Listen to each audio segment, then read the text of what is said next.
Excuse me. Sorry, I had practice. That's why I look like the way I do, and you know, but or my daughter's practice.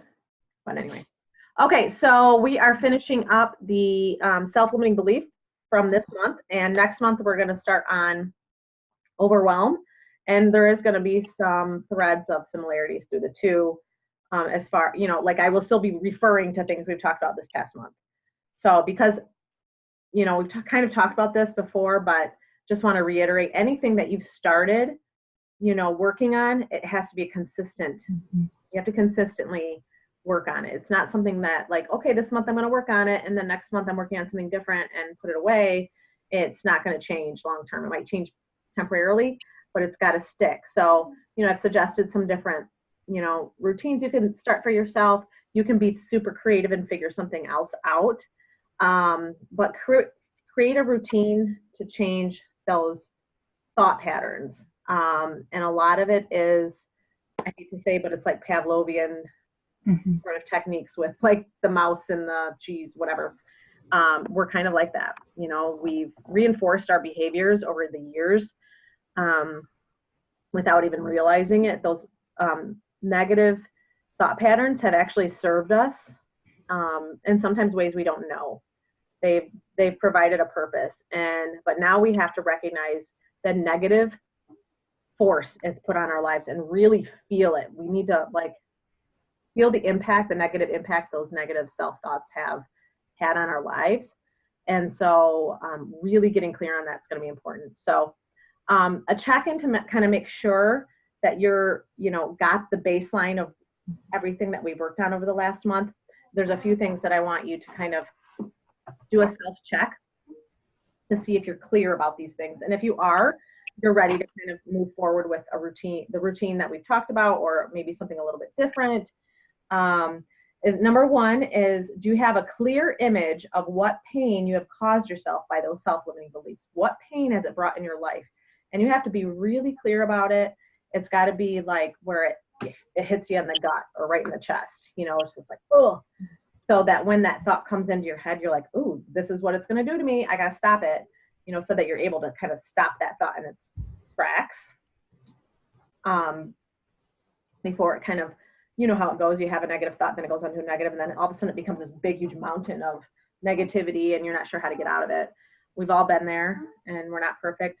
There's going to be times where it happens again, but we're working on it. So you want to be really clear on that. If you're not super clear about each kind of thought and it's not powerful enough, spend some time to recognize. I think I did a post with, do you remember the post of the girl with all the words all over it? I found that to be pretty powerful because I think, unfortunately, I'm trying to pull it up, it can be a reality for some of us, or many of us, maybe all of us. And that's important to be really clear about those thoughts that come in your mind.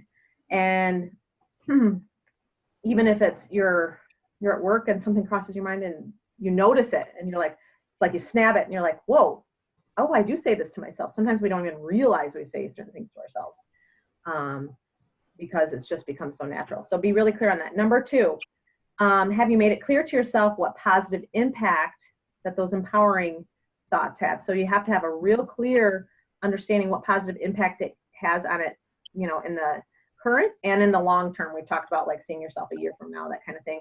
What kind of impact could it have a year from now if you flipped it, and being really clear about it, because it's real easy to get back into old patterns because you don't feel the immediate gratification. So you've got to create that gratification. You've got to create and recognize the powerful impact that those words, images, thoughts, whatever goes through your mind happens. It's very powerful, but just we're humans, so we're not always, it's easy to get back caught on those old thought patterns.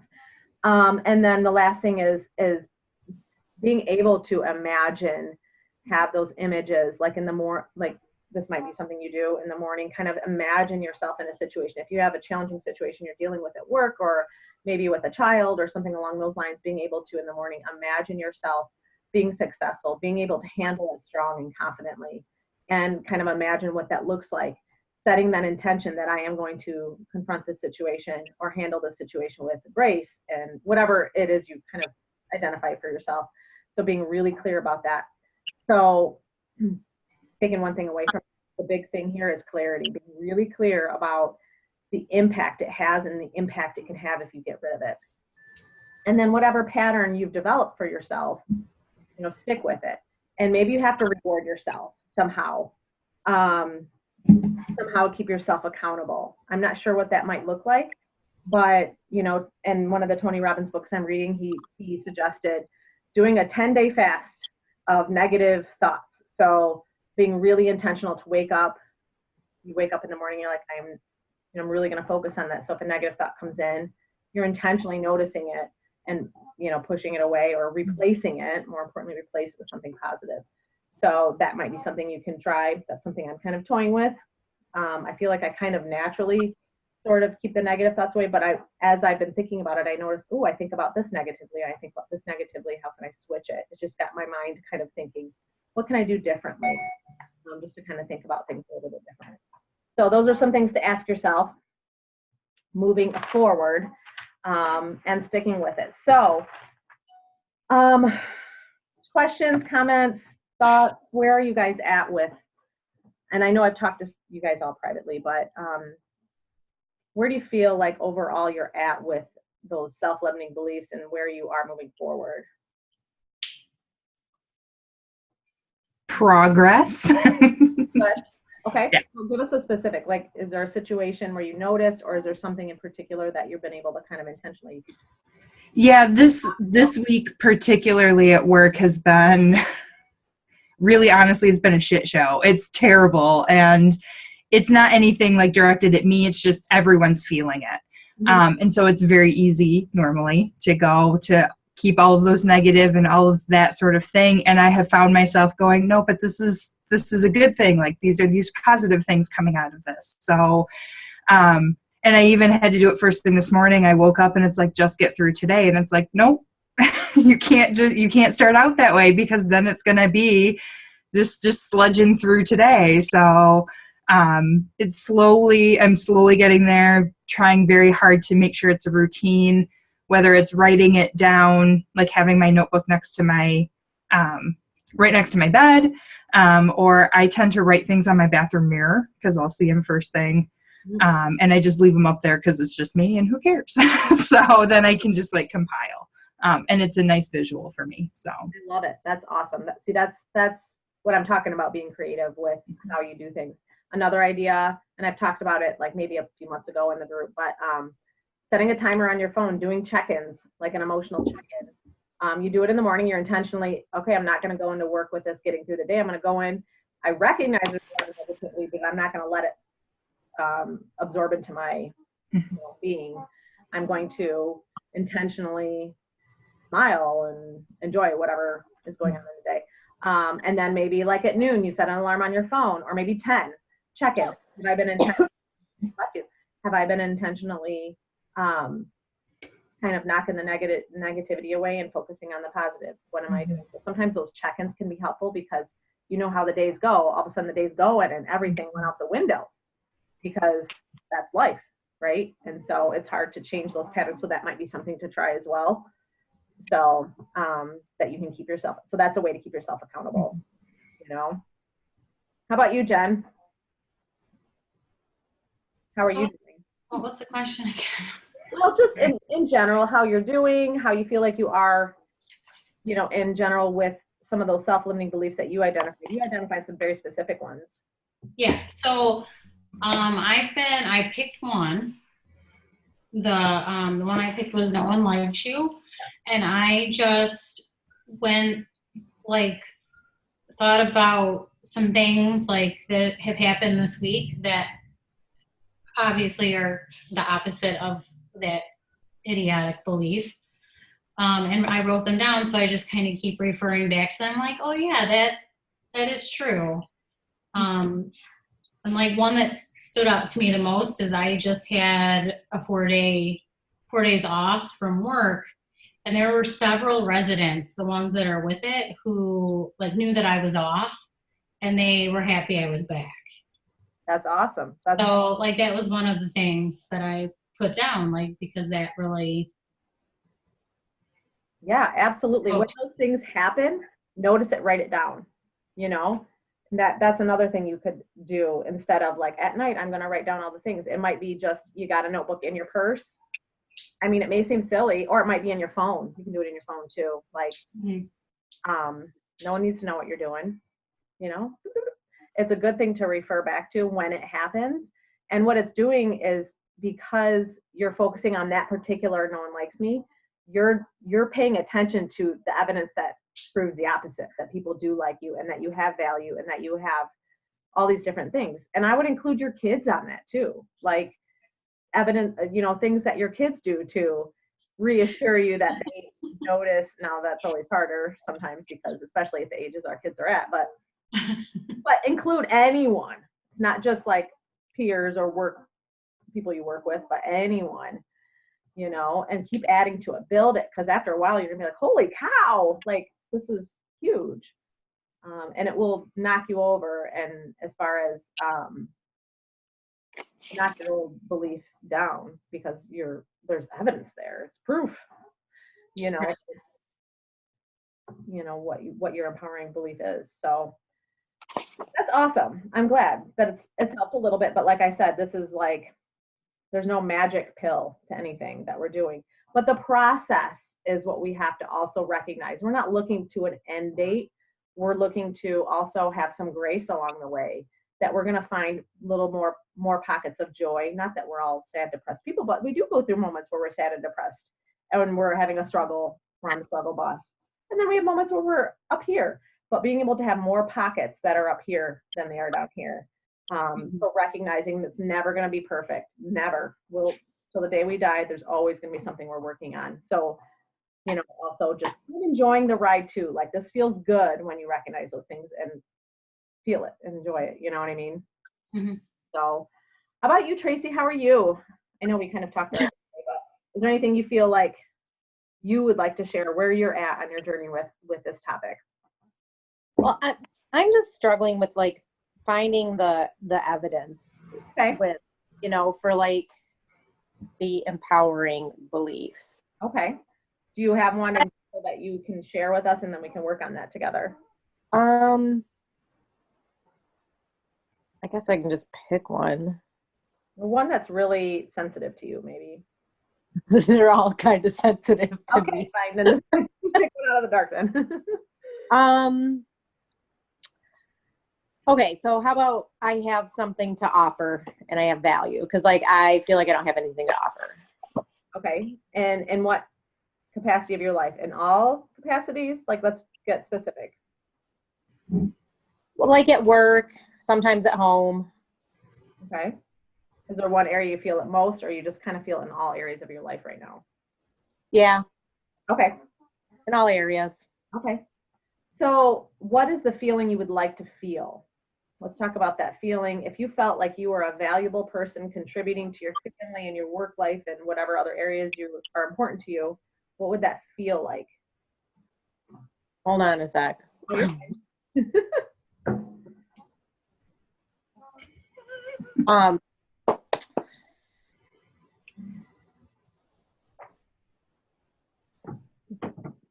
Sorry, the husband just came in. Greg pops in too sometimes. Okay, so what am I focusing on? A feeling? Yeah, what is the feeling what would it feel like to, at the end of the day, feel like you contributed to various parts of your life, or that you have value? I guess I don't know. That's probably why I'm struggling. Okay. Maybe I would feel good.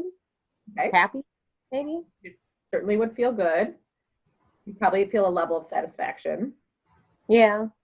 Okay. What would contributing or value look like? What does that look like to you? These are hard questions, Sarah. I know they are. That's why we're doing it. Hey, we've all been on the spot too. Don't worry about it. We're here to support. Yeah, we're all here. We're all in this, you know. We're all been there and are here.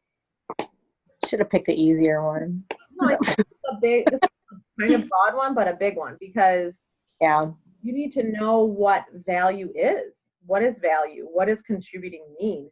So that you can recognize it. If you can't recognize it, then you're never going to be able to find evidence for it. Yeah. So I guess with at work, we'll go with work.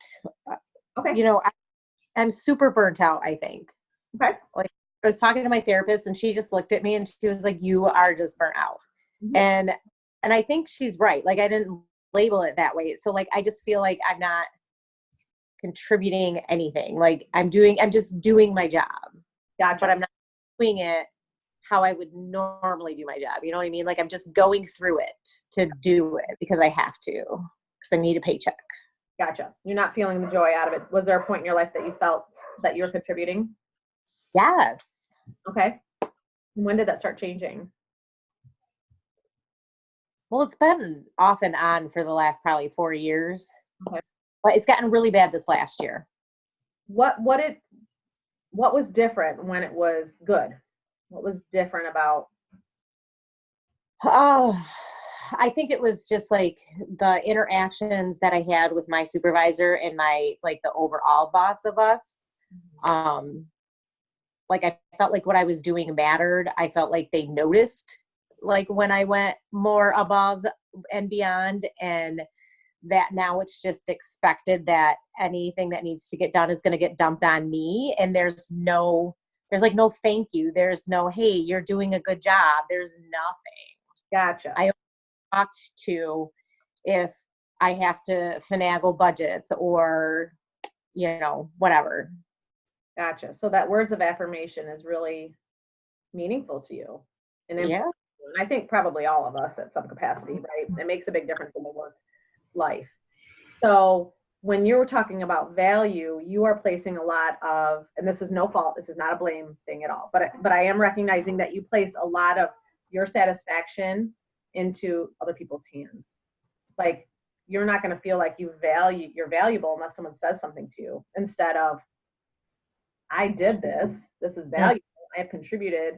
And I can't remember what you do for a living, Tracy. I don't know why I can't think of it. But the point is recognizing that we cannot rely on other people at all, because we're going to be disappointed all the time. You know what I mean? I am not saying that I blame you, quite frankly. Like I totally get it. And it's probably made you evaluate, should I be doing this anymore or what? Trying to figure out what your place is. But in the meantime, you're there and you're working there. And so how getting that need met is not going to happen from your boss or your superior right now. They're expecting certain things.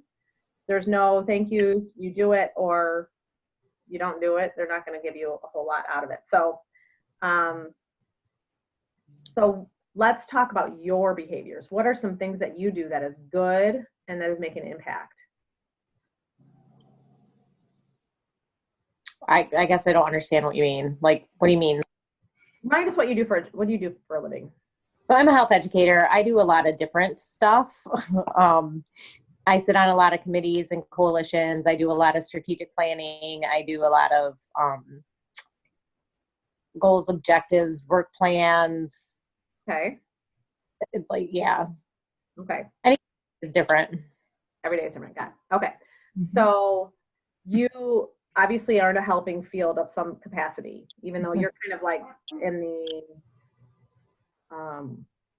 creating the I don't know what the word would be, but you're not in the front line necessarily, but you're helping develop some of the programming a little bit, sort of, kind of. I don't know. Yeah. Right. Yeah. So it actually, outside perspective, it sounds like a very impactful job, but I'm trying to understand where you're at and that you feel like you're not making an impact, or you feel like you are of value. I guess just to like, so I guess it's just to my employer really, because like, I mean, so I know people that I work with out in the community value me and like what I do and like me and all of that stuff. But I'm just like, I don't know. It's just the place that I work. Gotcha. Yeah. I mean, it's gone from like a very, I don't want to say very, but like a positive culture to like everybody is just, it's always negative and nobody ever looks at anything good that anybody's doing. So it's like whenever a supervisor talks to you, it's always something negative or something that should have gotten done that didn't, or, you know, just nothing ever, I don't know. I get it. It's a negative work environment. And I've worked in negative work environments before. And it wasn't until the current work environment I'm in is super positive, and it was like, whoa, big difference. It smacks you in the face. Yeah. But with that said, unless you make a job change or shift No. in that area, you've got to figure out a way to feel a level of satisfaction. And part of that is going to be able to shift your mindset to not focusing on that crap. Because I think sort of what Melissa is going through, like there's some junk going, actually all, you know, Jen, you've gone through some stuff too. Being able to separate you from the negative work environment that's around you, it's very difficult. So I don't want to say it's easy, but recognizing that you can set up your day. And like Melissa, you have a perfect example before. You said, you know, I woke up almost wanting to say I just want to get through the day, but then you're like, no, I can't do that. I'm gonna look at this a little bit differently. How can I look at it differently? Because I don't think it's necessarily you contributing that's the problem. It's you feel like that work is sucking the life out of you. Sounds like that's what's happening. It's not really you per se. It sounds like you do a good job at your job, but it's a kind of a negative atmosphere, and it really impacts, because you're probably love languages, words of affirmation, which I think a lot of people are. But so regaining that control of feeling like you can go into the work site, no matter if it's positive or negative, and feel like I am doing a damn good job. I don't care if that person recognizes it. I don't care if this place is a bunch of depressed people walking around and all have negative things to say to me, but I know what I'm doing. You know, so when I say develop proof at night, it's being able to say on that report, I've worked my butt off on that. So I've contributed today, and giving yourself a pat on the back. You know, so that's what I mean, creating evidence. Like today I connected with someone who looked like they were having a rough time at work. And they may not have taken it the way I'm intent, who knows, but what do you do? And so creating that body of evidence, it's not going to solve the issue of the work. The work is going to, you know, that's out of your control. But what you can control is recognizing the things that you're doing that's making an impact, and stepping into that woman, you know what I mean? Stepping into that confident woman that you were maybe 4 or 5 years ago at the job. And, you know, everyone was kind of working cohesively together and recognizing all the good things, but doing it for yourself. You know what I'm saying? Yep. That kind of makes sense. Yeah. Yeah. It's hard, but it's important. It's super important. Now, is changing jobs in the mindset right here? I am. We're looking. So it's going to happen at some point, but in the meantime, this is where you need to be for your own mental health. Yeah. And so at the end of the day, recognizing all the good things that you did during the day. It's silly, but it's not. Because we're really good at recognizing all the terrible things that happen during the day. It's kind of a natural human thing we do. And we're hard on ourselves in many capacities. And so it's an intentional focus to focus on all the good things you've done, because unfortunately, people don't recognize other people as much as I think they should. We gotta do it for ourselves, you know? Yes. Truth. Yeah. So anyway, marinate on it for a little bit. And although you're looking for a new job, you want to be able to take any skills that you're taking now, you know, to be able to, you know, when you do get a different job or whatever you decide to do, that you can take that into the new work environment and be a positive light on other people too, you know? Yeah. So does that idea make sense at least? Yes. Evidence. So you are basically giving reasons why you rock. You know what I mean? Why you're amazing, why you're contributing, why you're valuable. You know, why are you valuable to your kids? What did you do today that was valuable to your kids? And then if you were like, I wish I would have done that, the next day you intentionally step into that woman and say, I'm going to do this today. You know, if you regret something, just the next day you intentionally say, well, I'm going to step into that. I'm capable of that, and I'm going to do it. And then you recognize it at night or later in the day or at that moment. So I think one thing in general that a lot of people fail to recognize is that we truly are capable of anything. So if we have like a self-limiting belief, all we have to do is recognize we can change that thought pattern and we can change that behavior. All we have to do is make a decision. I'm going to make a decision that tomorrow I'm going to connect with my daughter. I'm just making an example of my family. I'm going to make sure I connect. Maybe my thought, I'm like, I'm not really connecting with Ava lately, and she's been giving me attitude, and I'm not feeling really good about things. So, okay, how am I going to step into this woman who connects with her daughter? Okay, tomorrow, or when I wake up in the morning, okay, today I'm really focusing on my relationship with Ava. What am I going to do differently today that I didn't do yesterday? So that's kind of part of it too. Kind of a whole self kind of thing. So obviously I'm going to keep this as a thread of a topic of a thread that we're going to continue to work on, but obviously keep me posted, and I will stay in touch with you guys about all these different things as we move into shift into overwhelm. We're going to be talking about feeling overwhelmed. I think that can sometimes tie in with what we're already talking about. Do you guys struggle with overwhelm, feeling overwhelmed? Okay, good. Not good. I don't mean good. I just want to make sure that I'm addressing a topic that everyone's needs. I'm so glad you guys are overwhelmed. You're not alone. As my sister pointed out to me today, you're sighing an awful lot on our phone call today. Yes, I am. All right. Mm-hmm. So, okay, I meant to say that because I want to make sure I'm hitting a topic that's important. So, the topic of overwhelm, my goal for the next, we're probably going to cover it for about 3 weeks, is to continue to experience grace with everything you're doing, just being able to forgive ourselves. And we still push ourselves, but we're also like, something happens that you're kind of not proud of, like, move on. It's okay. Like, we're human beings. We're expected to not be perfect. And to understand that we can experience joy. We have the power in our hands. It's in our hands. I think we were taught as kids that emotions are just happen to us. Some of it does naturally happen. The experience you have when you're on a roller coaster, obviously it's exhilaration and maybe fear. But that we have the power to shift our attention on our emotions. So being able to recognize that you have that power, and that goes again with self-belief too. And even when things don't appear as they should, being able to focus our attention on the positive things.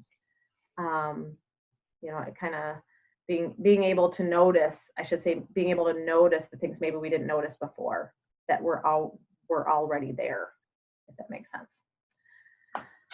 Okay, questions, comments, feelings. Before I do a drawing, I'm going to do a drawing for the book. No questions. Does everyone work tomorrow? Nope, I took tomorrow off. Yay! I needed a day, so I've got actually Miss Tracy and I will be at a conference next week together, and then I have they're back-to-back conferences, so I'm gone a lot in the next 2 weeks. So I'm like, I'm just taking a day off. I need it. Perfect. And Monday is Columbus Day. Does anyone get Columbus Day? I know nurses don't, so not you, Jen. No. You guys are 24/7. No, my Italian family is very irritated that Columbus is not more celebrated. I'm kind of in agreement of that, but we'll get it off. And then today is Mental Health Awareness Day, I believe. So I'm glad you're taking a mental health day, Melissa. I think sometimes it's important to do that and take care of yourself and find, something fun to do to take care of yourself. Yeah, after our day in the office Monday, so we had someone fired on the spot Monday morning, and it was very tense and very uncomfortable. And now we're picking up pieces because now we're down a person. So I'm like, I need to take Friday off. Yeah.